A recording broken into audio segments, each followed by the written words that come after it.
माइक का था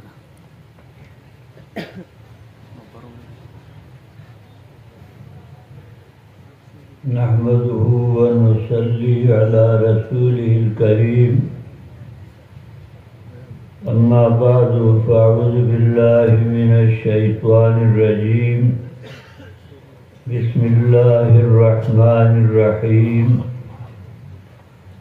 रब्बना तक़ब्बल मिन्ना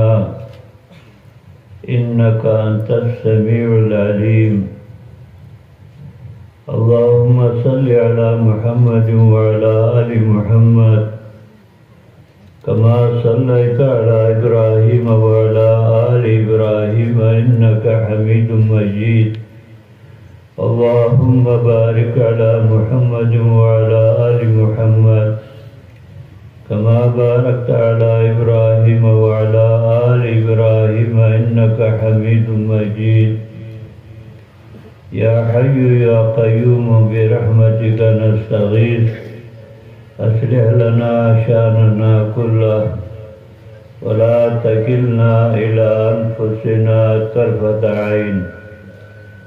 सुब्हान रब्बिका रब्बिल इज़्ज़ति अम्मा यसिफून व सलामुन अलल मुरसलीन वल्हम्दुलिल्लाहि रब्बिल आलमीन। ज़मा इज़्ज़तमंदो मुसलमानन रुणो कदी दुनिया की हर यो साई कई यो कोशिश कई यो अमल कई अगर सा अमलुना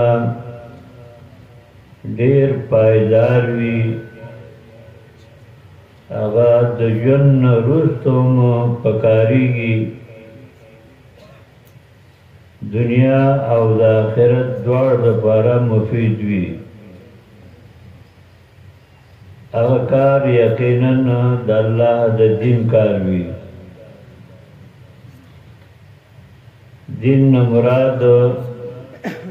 वाज व नसीहतुम दे दरस व तदरीसुम दे तालीम दे और दिन मुराद ज़युन दीन दी देर वक्त शी और खो खलको सो बुनियादुन खींची आगा बुनियादुना याद पाती कीगी पदी दुनिया की अंबिया अलैहिस्सलामो कारनामी दी इब्राहीम अलैहिस्सलाम अगीद बैतुल्लाह तामीर के हिस्सा गस्ते हुआ अल्लाह दकूर बुनियाद की खुद लार और जी लगिया वो खिदमत बेकुल आगाज़ाय अल्लाह तुमरा बरकती कड़ा चिपागाज़ाय की यो मुज़ अल्लाह को मुज़्ज़न बांधी अल्लाह मुज़ाफ़ करी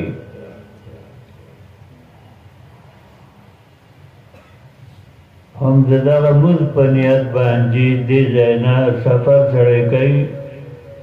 गाड़ गिजी और पजाजुन गिजी तलल वर्त पकार दी दाद इब्राहीम अलैहिस्सलाम दा यो अमल ताज़गी दा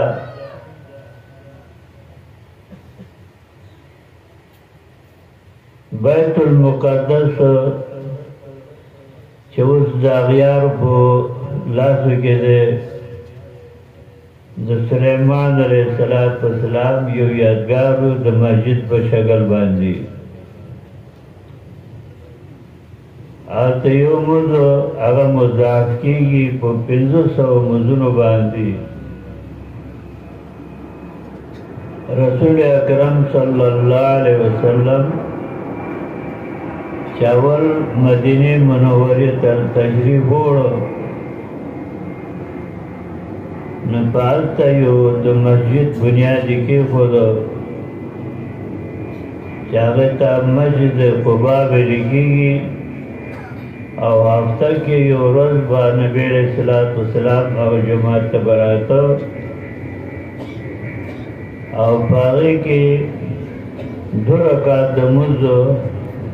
کولو سره الله پوره د عمرې اجر ورکوي. نبی علیہ السلام یا 14 ورځې یا 40 ورځې یا 4 ورځې هلته تېرې کړې وې. بیا نبی علیہ السلام مسجد نبوي ته لاړ، هلته بنیاد کېښوده. هلته یو مونځ الله مضاعف کوي، په 1000 مونځونو باندې مضاعف کېږي، اجر ډېر میلاویږي. دا د انبیاء علیهم السلامو هغه نمونې دي او هغې کې دومره خیر او برکتونه دي. بس هر یو زما غوندې سړی ځي هلته مونځ مضاعف کېږي. صلحان دي، نیکان خلق دي، ځکه د هغه ځایونو بنیاد چې دی انبیاء علیهم السلام ایښی دی. زمونږ دا کلی تورډیر زمونږ د شیخ القرآن مولانا محمد طاهر نور الله مرقده د هغې د تبلیغ او د تدریس بنیادو پنجپیر او دلته موږ ته درس کې به وي. زه به پیاده تلم او راتلم هغه د پنجپیر نه. یو ځل وې زه په ټانګه کې سور شم، دې امبار ته ورسېدم، هغه د ټانګې والا ما ته وې ته راکوشه. ما ډېر زما ضروري کار دی، وې نه ته کوشه. زه یې کوز کړم، یو هندو هغه راسور کړ. ما زه به درله اتانې درکړم او دا هندو به دره 2 درکړي. ویتانه به اتانې واخلو، په حکومت باندې بیا 50 اخلي. شیخ صاحب رحمت الله علیه هغه وخت نه دې تورډیر ته به راته، د وړو مشینو دا د هغه اقتصاد او د الله د دین خدمت دې کلي نه شروع کړو. بیا دې کلي کې یو عظیم شخصیت الله راوسته چې هغه زموږ تنار شیخ صاحب رحمت الله علیه هوبهو د شیخ القرآن صاحب رحمت الله علیه د درس طالبانو په اصطلاح کې وی ټیپ ریکارډ دی. څنګه شیخ صاحب ترجمه به کول، هغسې به ترجمه ورته یاد و. ډېر مخلص او ډېر دیندار سړی و. په دې کلي کې یو معاصر و، امداد الله کاکا، الله د خبر منور کې ټول عمر د الله د دین خدمت یې کول، د ملګرو خدمت به یې کول. زه ورسره افغانستان ته مو یو ځای تللي وو او زمونږ کلي ته به ډېر راته، ما سره ډېر تعلق او مینه وه. په ټوله زندګۍ کې د صلحاو د شیوخو خدمت کې لګیا و، ځان له یو مرله کور نه و آباد کړی. غالبا چې الله وله جنت کې بنګلې ورکوي. الحمدلله ثم الحمدلله دی حتی خبر الله راورسو چې په دې کلي کې یو عظیم شان مدرسه هم پاتې شوه. دا د هغې هغه باقیاتو صالحاتو کې او بچې هم الله وله ورکړه، ښه قابل، ښه عالم. او بیا الحمدلله د جماعت بنیاد هم کېښودی شو. نو موږ ډېر خوشحاله یو، دعا کوو چې الله رب العزت دغه مدرسې له او د دې مسجد له زر تر زره الله آباد کړي، چې مسلمانان په دې کې مزونه وکړي نو هر شی چې په اخلاص باندې کېږي ختمېږي نه د انبیاء علیهم السلام هغه مساجد چې هغې جوړ کړو او د هغې کې مزونه دومره الله مضاعف کړي دي هر چا منی چې زه لاړ شم هلته ته مز وکړم نو د دې مدرسې بانیین چې دي او لوی شخصیاتو انشاءالله العزیز موږ امید د الله رب العزت نه کوو چې څنګه الله د مدرسه د هغې باقیاتو صالحاتو کې راوستی ده دغه مسجد هم الله د هغې په باقیاتو صالحاتو کې وکړي خوش قسمته انسان په دنیا کې هغه څوک وي چې د هغه حلال مال وي او په صحیح ځای باندې لګي رسول اکرم صلی الله علیه وسلم په وخت کې مسجد بزله مسجد آباد شوی و کچا آبادي وه بیا د ابوبکر رضی الله عنه په وخت کې مسجد نبی آباد شوه بیا هم کچا آباده وه عمر رضی الله عنه په وخت کې مسجد نبی آباد شوه لږه نور ځمکه مسجد سره یوځای شو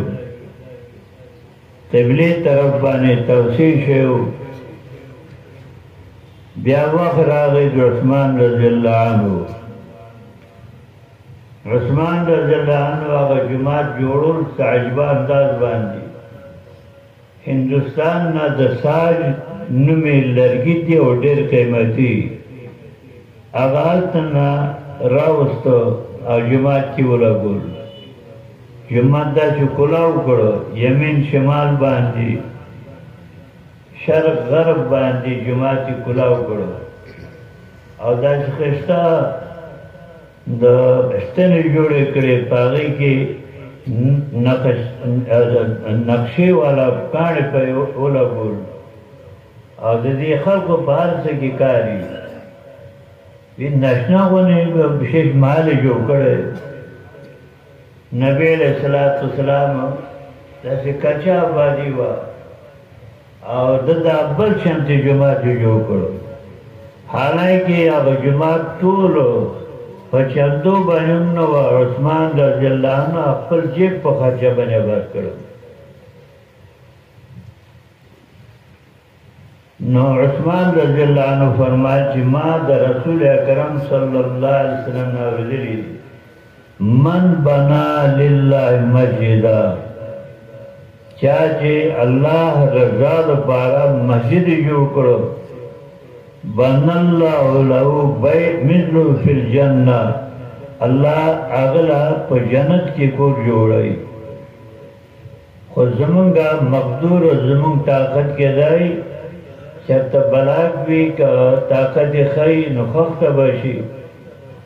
بیا هم طاقت ښایي نو پرې سر وکړو بیا هم وخت ډېر وي نو چېرته ټایل ولګي زمونږ دومره وس رسي او د الله ډېر لوی قدرت دی هغه داسې کور جوړوي د خپل د قدرت برابر هغه یوه خښته د سرو زرو بله خښته د سپینو زرو هغه دواړه خښتې چې یو ځای کوي نو سمټو سره نه یو ځای کوي په مشکو سره یو ځای کوي هغه بله کاڼې لنټر کې چې اچوي نو دغه باجري نه وي هغه د مرغلولو باندې کور جوړوي نو چا عثمان رضی الله عنه وی چې چا کور الله لپاره جوړ کړو نو د هغه مثل باندې الله کور هغه له جوړوي په جنت کې نو څومره ښایسته کور جوړ شي د الله نو دومره ښایسته محل الله جوړوي د خپل وس مطابق د الله وس یې ډېر دی ټول مسلمانانو له پکار دی چې خپل مال دولت په دنیا په دې کډو کې دې نه ضایع کوي او خپل مال دولت بقا دپاره کوشش وکړي چې سبا موږ له د کور ضرورت دی په دې دنیا کې هر سړی وایي چې په کور کې اوسېږم په اوړي په ژمي کې یخ او ګرم ماته کور نصیب شي نو زمونږ د دنیا ژوند یا د 50 کاله به وي 60 کاله به وي او هغه ژوند همیشه دپاره ده همیشه دپاره هلته د ډېرو کورونو ضرورت دی ډېر د رعایت ضرورت دی ډېر د خوشحالۍ ضرورت دی ډېر د تنعم ضرورت دی نو ټول مسلمانانو پکار راځي داسې ځایونو کې خپل مال خرج کړي داسې ځایونه ښه نظر باندې وګوري الله رب العزت د هر چا سعی او کوشش الله خپل دربار کې قبول وګرځوي کومو ملګرو چې دغه سوچ یې کړی دی منډې ترړې والې دي کوشش یې کړی دی مسجد دپاره الله د هغې سعی مقبول منظور وګرځوي ربنا تقبل منا انك انت السميع العليم الله زموږ دا کوشش دی دا محنت دی کوم ملګرو چې محنت او کوشش یې کړی الله دې قبول وګرځوي او دا د دې زموږ د دې کلي لوی شیوخ الله د هغې قبرونه د رحمتونه ډک کړي هغې دپاره باقیات او صالحات نه وګرځوي واخر دعوانا ان الحمد لله رب العالمين